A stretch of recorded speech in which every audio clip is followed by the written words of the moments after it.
Some jars sold as British honey are blended with imports from thousands of miles away, yet the label still paints a picture of local fields and nearby bees.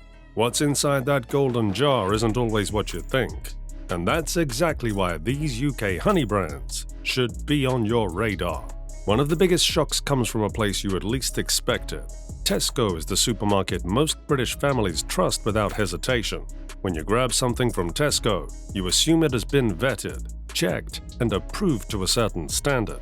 So when independent lab tests on Tesco Clear Honey came back showing the presence of psychose, a sugar that does not exist naturally in honey, people had every right to feel blindsided.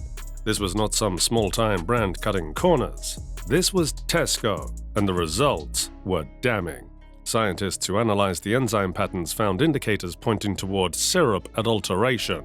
The chemical fingerprints inside the jar suggested something had been tampered with, extended, or artificially sweetened beyond what bees would ever produce. Yet the label still proudly claimed pure honey, as if nothing was wrong. What makes this even more frustrating is the complete absence of origin details. There's no country listed, no EU certification, nothing to tell you where this honey came from. When you combine that lack of transparency with lab results showing foreign substances, the whole thing starts to feel less like an oversight and more like deliberate evasion. Some people describe the taste as thin and syrupy, with barely any lingering honey flavor. That alone should have been a warning sign, but most shoppers trusted the name on the jar and never questioned what they were eating. The gap between what Tesco promises and what the lab reveals is massive, and this jar sits right at the center of that uncomfortable truth. If Tesco's honey raised eyebrows, Sainsbury's version brought the same concerns with an added layer of irony. Sainsbury's markets itself as the supermarket for people who care about quality. The branding is polished, the packaging feels premium, and the prices reflect that supposed commitment to better products. Yet independent investigations found enzyme irregularities in Sainsbury's Clear Honey that mirror exactly what was discovered in Tesco's jars. The patterns suggest the honey has been extended with syrup rather than coming purely from bees, which completely contradicts the clean natural image Sainsbury's tries to project. The label describes the contents as a blend of EU and non-EU honeys, but there are no percentages, no breakdowns, and no specifics about where any of it originated. That vagueness becomes a problem when you taste the honey and notice how thin it feels, almost watery compared to what real honey should be like. Long-time buyers have pointed out differences they never noticed before.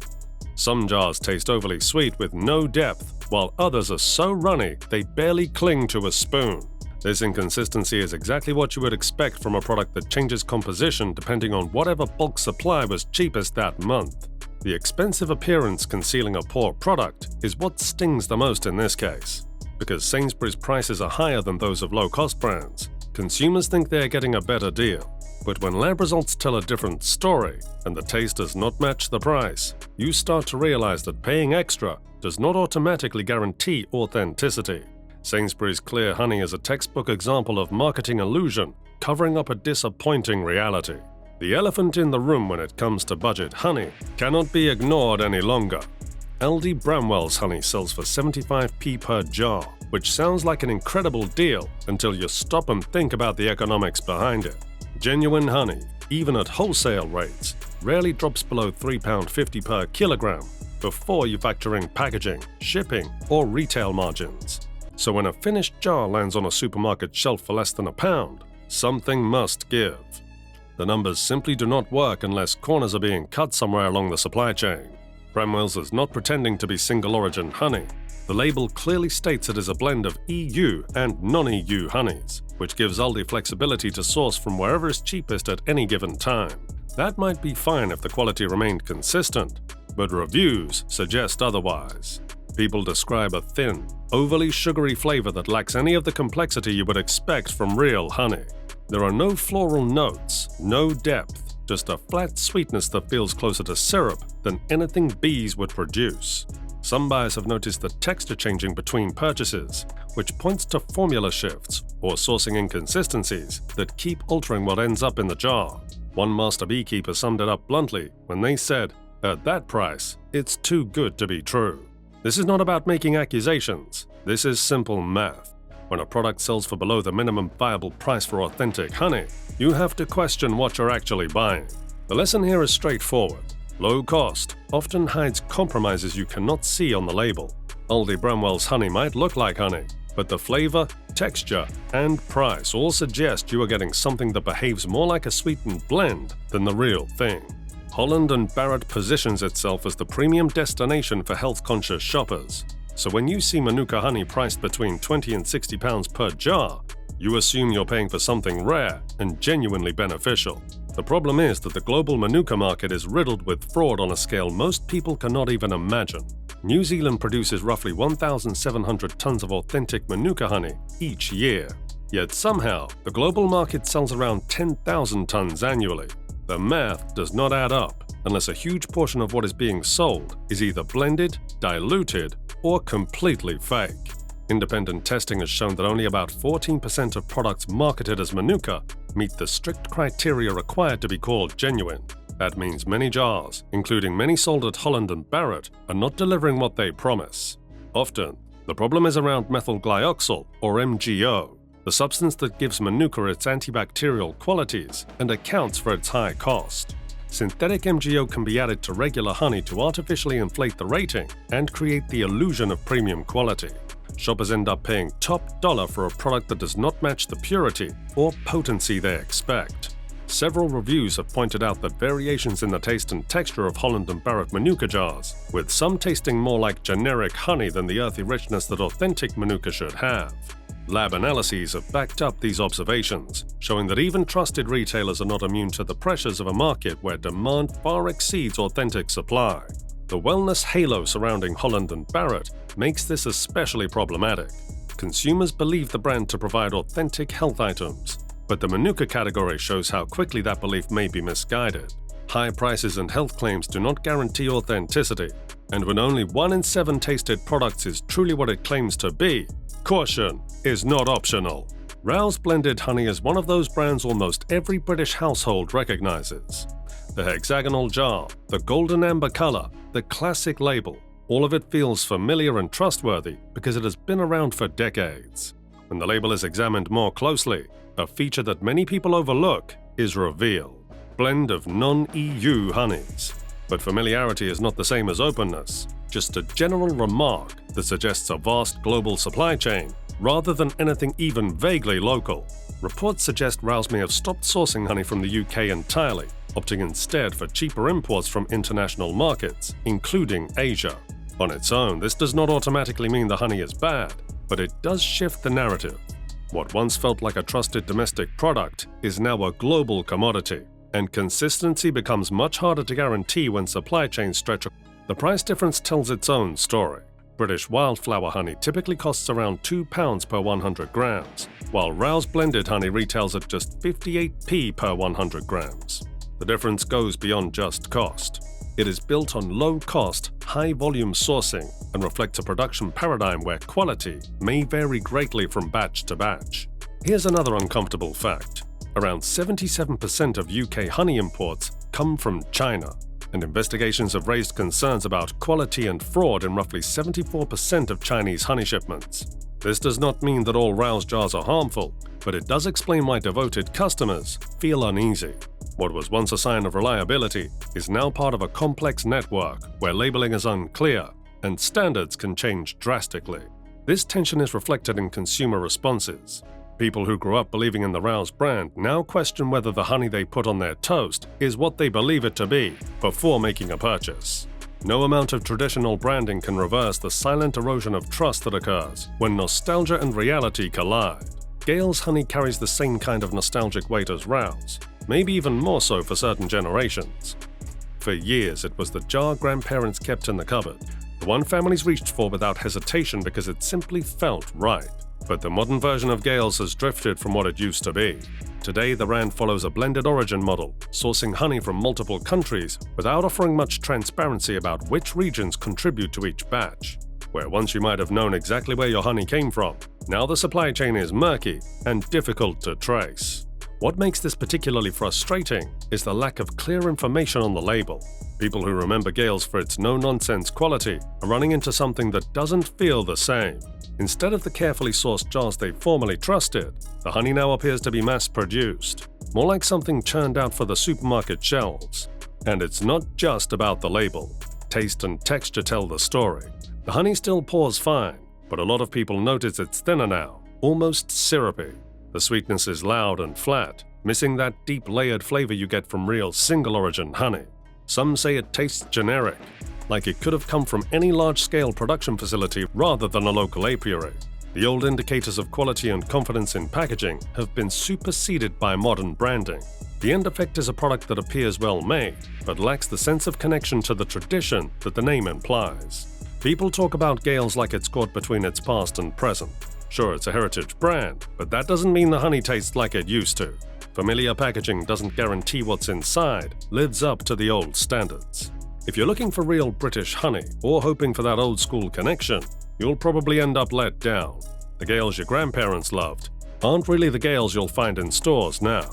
Acacia honey is supposed to be one of the most elegant varieties you can buy. It stays liquid for months, sometimes years, with a pale color, smooth texture, and subtle floral notes that make it a favorite among honey enthusiasts.